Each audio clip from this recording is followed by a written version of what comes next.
자,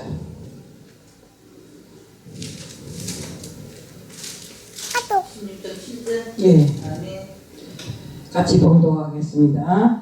여호와께서 사무엘에게 이르시되 그의 영모와 키를 보지 말라. 내가 이미 그를 버렸노라. 내가 보는 것은 사람과 같지 아니하니 사람은 외모를 보거니와 나 여호와는 중심을 보느니라 하시더라. 저는 오늘 하나님이 찾으십니다 하는 제목으로 말씀을 전하려고 나왔습니다. 사랑의 하나님 아버지 감사합니다. 우리는 세상을 살면서 우리가 하나님을 찾는 줄 압니다. 하지만 우리가 하나님을 찾는 것이 아니라 하나님이 우리를 찾는다는 것을 지금 잊고 있습니다. 그러하오매 주님, 저희들 정말로 언제든지 하나님을 찾는 사람이 아니라 주님이 찾는 우리들이 되어서 정말 주님께서 우리를 찾으시고 그토록 정말 일에 충성하라고 하였은즉 우리도 같이 일에 충성하는 자들 되고 하나님이 찾아난 우리들이 정말 보배같이 주님 앞에 쓰임을 받는 저희들이 될 수 있게끔 해주실 줄 믿사오며 예수 그리스도를 받들어 감사하며 기도드리옵나이다. 우리 사람들이 우리는 사람들이 하나님을 찾는다고 생각합니다.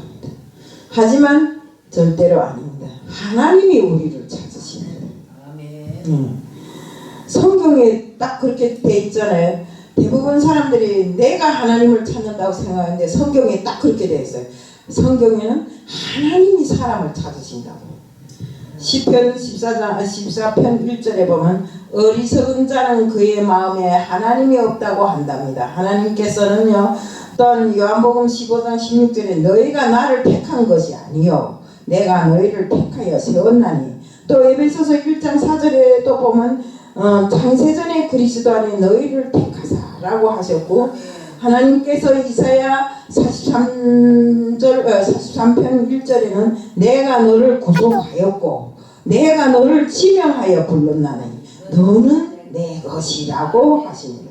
에베소서 1장 4절부터 7절에 보면 사랑 안에서 틈없게 하시려고 그 기쁘신 뜻대로 우리를 예정하사 예수 그리스도의 피로 말미암아 구속 곧 제사함을 받았다.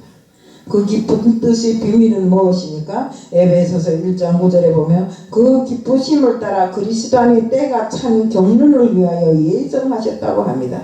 또 마태복음 13장 11절에 그 뜻이 하나님의 비밀 곧 천국의 비밀입니다. 천국에 들어갈 수 있는 비밀이 있습니다. 그 비밀은 하나님이 또는 구원받은 백성들에게는 생명의 능력이라는 것이고 또 십자가의 도가 하나님의 비밀이라고 여기서 정확하게 밝혔습니다. 고린도전서 1장 17절 18절에 보면 멸망하는 자들에게는 미련한 것이요 구원을 얻는 우리에게는 하나님의 능력이라고 했습니다.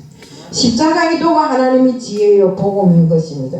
로마서 1장 15절 16절에는 또 사도 바울은 이 복음이 모든 믿는 자들에게 구원을 주시는 하나님의 능력이라 했습니다. 또한 로마서 1장 17절에 복음에는 하나님의 의가 나타나서 믿음에 이르게 하나님이 오직 의인들은 믿음으로 말미암아 살리라는 것입니다. 또 고린도전서 2장 2절에 보면 이 복음을 깨달은 사도 바울은 예수 그리스도와 그 십자가에 못 박힌 것 외에는 아무것도 알지 않기로 했다고 작정했습니다. 하나님이 인간을 왜 창조하셨습니까? 우리 성경에 보면 하나님께서 인간을 창조하신 것은 내 영광을 위해서 창조하셨다고 했고 나를 위해서 찬송을 부르게 하려고 했다고 그 시편 43편 21절에 보면 나와 있습니다. 또 선한 일을 위해서 창조했고 구속하였다고 하셨습니다. 베드로후서 3장 11절에 베드로는 사도를 이 시대를 사는 그리스도인으로 너희가 어떠한 사람이 되어야 마땅하냐 하고 물어봤습니다. 그리스도를 믿는 하늘이 시민권자로서 어떠한 사람이 되어야 할까요? 우리 하나님의 자녀가 된 그리스도인들에게는 그날에 하늘이 불에 타서 풀어지고 하나님의 날이 임하기를 바라보고 간절히 사모하라고 이렇게 했습니다. 한 한인교포 학생이 하버드 대학 하버드 의학대학을 지원했는데 그는 중고등학교를 1등으로 졸업했고 정말 하버드 의대 시험에서도 1등 최고의 점수를 받았어요. 그런데 불합격됐어요. 왜 불합격됐을까요? 의회에서 그 이유가 무엇인가 물어봤는데 그에게 온 답변이 다름이 아니라 그들은 사람 뽑는 기준을 사람 뽑는 것이 아니라 사람을 찾고 있다고 했어.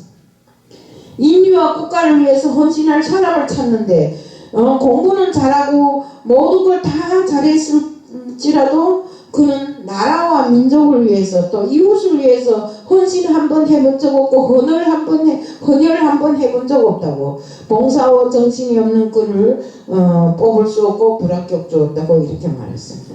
그렇습니다. 이런 인간 세상에서도 온전한 사람을 찾듯이 하나님 역사도 사람을 찾습니다. 이스라엘 백성들이 하나님의 언약을 어기고 우상을 섬기며 죄악 가운데 있을 때 멸망시키기로 작정을 합니다.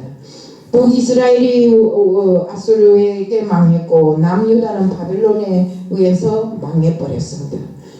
호세아서에 북이스라엘이 타락할 때 유다야 너만이라도 죄를 짓지 말라. 이스라엘이 타락한다 할지라도 유다야 너만은 길갈로 가지 말며 베다웬으로 가지 말라. 너만이라도 믿음을 지키라고 하나님이 말씀하십니다. 남유다가 망한 이유는 역대하 36장 15절 16절에 그 백성이 하나님의 사자를 비웃고 말씀을 멸시한다 했어요. 그 선지자를 욕하며 여호와의 진노로 그 백성에게 만회할 수 없게 하였다고 했습니다. 우리가 하나님을 모욕하는 일, 비웃거나 정말 하나님이 보낸 그 일꾼들에 대해서 잘못 이렇게 하면 안 됩니다. 제가 들은 소리인데요. 언젠가 한 사람이 막 목사님을 그 앞에서 조롱하고 멸시하고 막 그러고 네가 진짜로 하나님을 보았냐 말았냐 하며 손가락질하면서 비웃고 이러다가 차를 타고 갔대요. 근데 차를 타고 가다 100m도 못 가서 차 사고가 났대. 막 차에 오르면서도 히히하 이빨을 드러내고 웃으면서 가던 사람이 100m도 못 가갖고 그 주황분리대를 받아갖고 차가 아예 박살나버렸대요. 이것이 어떻게 거저일이라고 생각할 수 있겠습니까? 하나님을 조롱하고 하나님을 믿는 그 정말 하나님의 일꾼을 조롱한 그 대가가 그것이라고 생각합니다. 우리는 절대로 하나님 앞에서 하나님을 모독하는 일을 하지 말아야 됩니다. 그래서 이 백성들에게 남유다가 멸망한 이유가 있어 하나님의 말씀을 멸시하고 하나님의 사자를 비웃고 그 선지자를 위해서 욕을 했다 했죠. 그래서 하나님 앞에 지도자들이 기도를 했습니다. 그 기도를 들으신 하나님께서 응답하셨습니다. 예레미야서 5장 1절에 너희는 예루살렘 거리로 빨리 다니며 그 넓은 거리에서 찾아보고 알라. 너희가 만일 정의를 행하며 진리를 구하는 한 사람이라도 찾으며 내가 이 성읍을 용서하리라. 그랬습니다. 정의와 진리를 구하는 한 사람이라도 찾음이라고 하면서 한 사람을 찾으셨는데 그 한 사람만 더 없어서 남유다가 망해버린 것입니다. 하나님께서는 온 마음으로 하나님 뜻을 따르는 한 사람이라도 있으면 그 때문에 자비를 베풀겠다고 했는데 정말 그나마 그런 사람도 한 사람이 없어서 남유다가 망한 것처럼 정말 이 땅에 너무나도 살벌한 이런 일들이 계속 벌어지고 있었습니다. 내 눈이 땅에 충성된 자를 살펴 나와 함께 살게 하겠다고 했습니다. 역대하 16장 9절에 여호와의 눈은 온 땅을 두루 감찰하사 진심으로 자기에게 향하는 자들을 위하여 능력을 베푸셨다고 했습니다. 예레미야 29장 30절에 보면 너희가 온 마음으로 나를 구하면 나를 찾을 것이요 나를 만나리라고 했습니다. 우리가 구하지 않아서 하나님을 못 만나고 못 찾는 것입니다. 하나님께서는 신령과 진정으로 예배하는 자를 찾습니다. 하나님은 사람을 찾으시고 사람을 세우십니다. 하나님이 찾으시는 한 사람은 흐름을 바꾸는 아주 중요한 사람입니다.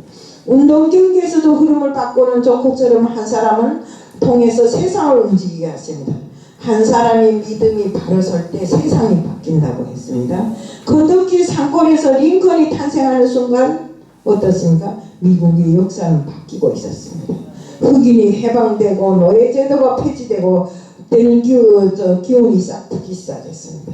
결국 미국에서는 노예제도가 폐지됐잖아요. 그 다음에 성자 어거스틴이 방탕에서 회개하던 그 순간 전 유럽이 변화하는 순간이었습니다. 마틴 루터가 종교개혁의 가치를 높이줄 때 바로 그 순간에 이미 기독교의 역사는 바뀌고 있었습니다. 또 요한 웨슬레가 은혜를 받던 그 시간에 영국이 구원받는 순간이었습니다. 한 사람은 이렇게 소중한 것입니다. 하나님이 찾으시는 한 사람이 바로 여러분이 되시기를 축복합니다. 성경에도 사람을 찾으시는 말씀이 많이 나옵니다. 소돔과 고모라 성에 의인 10사람을 찾았는데 의인 10사람이 없어서 소돔과 고모라 성이 망해버렸습니다. 그때 말 잘하는 그 정치가나 글 잘 쓰는 문필가를 하나님은 부르지 않았습니다. 우직하고 진실한 베드로를 불러서 수제자로 삼으셨습니다. 구약에도 농부였던 기드온 같은 사람, 뽕나무를 가꾸고 있던 아모스 같은 사람을 하나님이 사람으로 부르셨어요. 하나님은 정직한 사람, 장기도 없고 진실한 사람을 찾는 것입니다. 오늘 말씀은 하나님이 이스라엘 이대 왕을 찾는 내용입니다. 하나님이 사무엘에게 이새의 아들 중에 왕을 세우라고 했어요. 그래서 사무엘이 정말 기름병을 가지고 정말 이새의 아들 여덟을 찾아서 갔습니다. 그 큰 형을 보니까 인품도 좋고 또 키도 크고 잘 생겼어요. 그래서 하나님 사무엘이 그 큰 아들에게 기름을 부으려고 하는 순간 하나님의 음성이 들려옵니다. 그 기름병을 멈추라고. 내가 보는 것은 사람과 같지 아니하다고. 하나님이 찾으시는 자가 아니라고 했습니다. 사무엘은 첫째부터 7째까지 다 봤지만 하나님이 찾는 자가 없었어요. 그래서 이제 남은 자가 없냐고 하니까 그 아버지조차도 게넴에서 잊어버렸던 다윗 한 사람이 남아있었어요. 그래서 다윗은 왕이 되려는 야심도 없고 오로지 자기가 목동이니까 목동의 임무만 온전하게 수행하면 된다는 의미에서 왕을 기름 부으려오는 그 순간에도 자기는 생각 안 하고 양을 치러 밖에 나간 것입니다. 그때 아버지가 아들들을 시켜서 다윗을 불러왔습니다. 바로 그 순간 다윗이 바로 이스라엘의 이대 왕감으로 적합하다고 하나님이 명하심으로 해서 다윗에게 기름 부음을 주셨습니다. 정말 하나님은 마음이 중심이 바로선 다윗을 찾으신 것입니다. 사무엘상 16장 17절에 여호와께서 사무엘에게 이르시되 그의 용모와 키를 보지 말라. 내가 이미 그를 보려노라. 내가 보는 것은 사람과 같지 하니 사람은 외모를 보거나 나 여호와는 중심을 보느니라. 그러니까 우리가 보는 것하고 하나님이 보는 기준이 다르기 때문입니다. 정말로 우리는 겉만 보고 평가하지 말고 그 속에 진실로 들어있는 중심을 보고 평가하라는 것입니다. 우리 사람들은 눈에 보이는 외적인 조건만 보고 평가하지만 그 내면을 볼 수 없기 때문에 정말 그 사람이 겉만 보고 거짓말해도 또 남을 속여 먹어도 진심으로 받아들일 때가 있습니다. 그렇기 때문에 우리는 하나님의 뜻에서 놓고 볼 때 사람이 보는 것과 다른 하나님의 뜻을 우리는 쫓아야 됩니다. 로버트 루이스 스티븐슨이 쓴 지킬 박사와 하이드라는 책이 있어요. 근데 그 지킬 박사라는 사람이 낮에는 아주 선한 의사로 변해갖고 환자를 치료합니다. 근데 밤에 되면 악모로 변해서 사람을 죽이는 것입니다. 그에게는 두 가지 근성이 있었어요. 하이드라는 이런 그 근성과 또 지킬 박사라는 그 근성이 둘 다 한 사람인데 이렇게 한 마음의 이중성이 공존하고 있었다는 것입니다. 우리는 이런 이중성을 보지 못하기 때문에 사람이 사람을 평가할 때 실수가 많은 것입니다. 하나님께서는 나이 보는 것과 사람이 보는 것이 다르니 외모만 보지 말고 그 마음의 중심을 보라고 항상 이야기를 합니다. 저는 이 성경 구절을 평생의 마음에 두고 정말 어떤 직책을 임명할 때나 제가 맡았을 때나 정말 이런 관점으로 살고 늘상 그 하나님의 뜻이 이러한 것을 알았기 때문에 이 뜻에 맞춰서 살려고 생각해 봤습니다. 사람들을 하나님께서는 겉만 보고 평가하지 말라고 건축자가 버린 돌이 머릿돌이 되었다고 이렇게 했습니다. 우리가 누구를 놓고 하는 이야기입니까? 예수를 놓고 하는 이야기잖아요. 우리도 중심으로 하나님을 섬기고 중심으로 충성된 삶을 살기를 기도해야 됩니다. 신앙이나 기도 생활이 바리새인들처럼 사람에게 보이려고 하는 의식을 버려야 합니다. 하나님이 비록 허물이 많고 실수가 있을지라도 진실하고 정직한 사람을 찾으셨습니다. 중심으로 하나님을 섬기고 중심으로 충성하고 중심으로 기도를 잘 드리는 사람이 필요한 것입니다. 헌금을 드려도 누가 알세라 왼손이 한 일을 오른손이 모르게 하는 이런 사람을 하나님이 찾으십니다.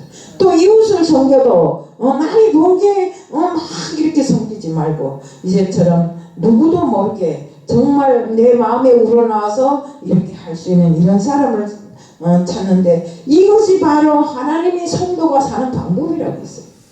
또한 하나님은 다윗이 책임을 보시고 찾으셨습니다. 형들은 왕이 되려는 야심만 품고 왕을 선정하려 내려온다고 꽃단장 잘하고 정말 잘 보이려고 애썼지만 다윗은 그렇지 않았잖아요. 자기 임무를 충실히 수행하려고 정말 그 양을 지키기 위해서 밖에 나가서 추운 데 나가서 일을 하는 것입니다. 정말 다윗은 늘상 자기 일에 충성했고 정말 이리가 양떼를 물어가면 끝까지 쫓아가서 그 입을 벌리고 양떼를 빼앗아오고 정말 늘상 하나님의 이름으로 무엇을 하든지 나아가는 그런 마음이었습니다. 때문에 하나님은 이런 책임감을 보시고 다윗을 왕으로 선정했던 것입니다. 그는 군인으로 있을 때 자기 책임을 다 했잖아요. 군인이 되기 전에도 그랬잖아요. 목동으로 있다가 형들이 전쟁터에 나갔을 때 그들에게 갔다 오라는 아버지의 명을 받고 갔을 때 골리앗이 나와서 이스라엘을 막 조롱하고 있을 때 이스라엘과 하나님을 조롱하고 있을 때 뭐 이랬을까? 우리 이스라엘이 하나님을 조롱하는 건 못 참는다고 조그만 소년이 막 짝대기 하나 들고 몸에 또 5개를 치고 나가서 그 큰 골리앗 누구도 이길 수 없다고 하는 골리앗을 이겼잖아요. 장군만 해도 80kg 넘어 되는 것을 밀고 다니는 그런 사람. 우리 세상에도 작은 것과 큰 것을 비교할 때 다윗과 골리앗이라는 소리가 있더라고요. 이것처럼 그 유명한 다윗이 자 조금에서부터 그랬잖아요. 너는 칼과 창으로 나아오거니와 나는 여호와의 이름으로 나간다 했잖아요. 그래서 그 큰 골리앗이 물밑돈 하나에 나가 넘어졌잖아요. 그것처럼 정말 다윗은 하나님 일에 언제든지 여호와의 이름을 부르고 나가는 이런 책임 있는 일꾼이었어요. 우리가 이 시대에는 지금 문제점이 많아요. 세상을 책임지려고 하는 것이 없어요. 아까 우리 조 권사님 나와서 기도를 했지만 정말 국정이나 청와대나 알 것 없이 다 보세요. 니 옳다 내 옳다 니 옳다 내 옳다 다 옳습니다. 다 옳은데 왜 나쁜 일만 생기는가 이겁니다.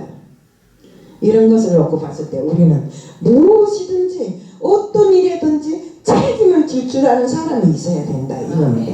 진정한 지도자는 책임질 줄 아는 사람입니다. 그렇기 때문에 무엇이 잘못된 것 역시도 다 내 탓이로다 내 탓이로다 할 때 바로 일은 바로 되는 것입니다.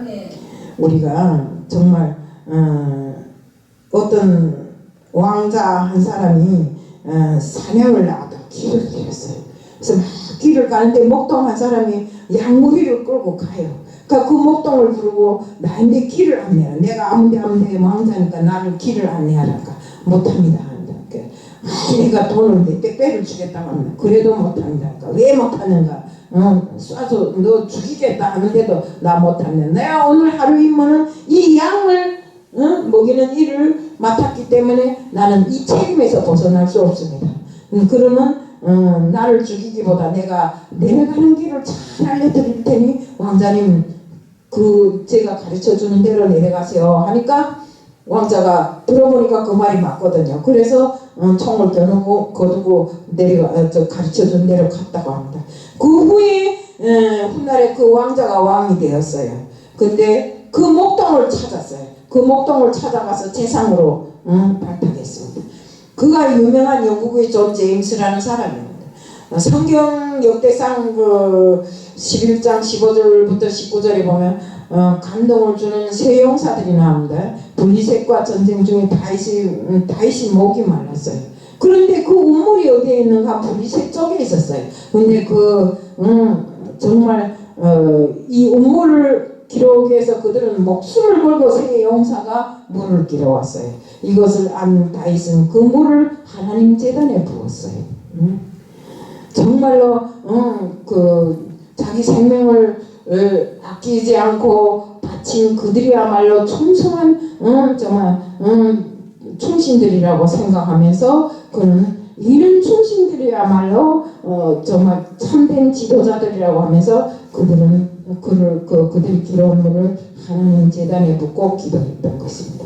정말 교회든 직장이든 사회든 맡겨진 책임을 질 줄 알아야 됩니다. 어렵다고 회피하거나 환경에 따라 좌우지하는 이런 사람들의 큰 기둥이 아니라 큰 기둥이 아니니 하나님이 찾으시는 다윗을 보면서 언제 어디서나 우리는 맡은 일에 책임을 질 줄 아는 이런 사람들이 다 돼야 되는 것입니다. 또 하나는 하나님의 영이 크게 감동된 다윗을 보세요. 사무엘상 16장 13절에 보면 사무엘이 기름불을 취하여 그 형제 중에 그에게 부었더니 이날 이후로 다윗이 여호와의 신에게 크게 감동되니라. 사무엘이 떠나서 라마로 가는 하나님이 찾은 다윗에게 기름을 부을 때 하나님 영이 크게 감동했다 했습니다. 하나님 앞에 존귀하게 쓰임을 받는 자들의 공통점은 하나님의 영에 감동되는 사람들입니다. 스가랴서 4장 6절에 보면 힘으로도 안 되고 능력으로도 안 되나 나의 영으로 되느니라. 우리가 힘으로도 안 되고 능력으로도 안 될 때 우리 하나님 앞에 기도하면 돼요, 안 돼요? 되잖아요. 여기서 힘은 정말 하일이라는 군사적 경제적인 힘을 나타낼 때 쓰는 글자인데 능력이라는 건 또 과학이라는 이런 말로 주로 개인이 소유한 육체적 능력을 나타낼 때 사용하는 글입니다. 군사적이나 경제적이나 육체적인 능력으로도 안 된다는 말입니다. 그럼 어떻게 해야 될까? 오직 하나님의 영만이 할 수 있는 일이 바로 이 모든 일들입니다. 때문에 우리는 정말로 어떤 일이 있어도 하나님 앞에 영적으로 기도드리고 하나님 앞에 나가는 우리들이 되어야 되는 것입니다. 요한복음 6장 63절도 있듯이 살리는 것은 영이니 육은 무익하니 내가 너희에게 이런 말은 영이요 생명이라. 주는 인간의 힘이나 능력으로도 되는 것이 아니라 오직 하나님의 영에 감동될 때 정말 안 되는 것 없이 되고 그 영이 나를 사로잡아야 일이 되는 것입니다. 기도를 하든 설교를 하든 사역을 하든 하나님의 감동 없이는 할 수가 없어요. 신앙의 방법을 찾는 것이 아니라 하나님의 영에 감동되기를 늘상 사모하면서 무엇이나 내가 하면 되는 일이 없다가도 그 영에 감동되면 일이 다 풀려나가는 것입니다. 다윗에게 기름을 부을 때 하나님 영이 감동됐다고 했습니다. 그런 것처럼 우리들 모두도 하나님 영에 감동되는 이런 은혜가 넘치시길 축복합니다. 가장 중요한 점은 현재나 사람이며 하나님도 사람을 찾습니다. 사람을 잃은 양이라고 우리가 성경에 표현되어 있잖아요. 그것처럼 의인 10사람이 없어서 소돔성이 심판을 막지 못한 슬픈 역사를 기억하고 또한 의인 한 사람이 없어서 남유다가 망한 것처럼 이런 일이 다시는 반복되면 안 됩니다.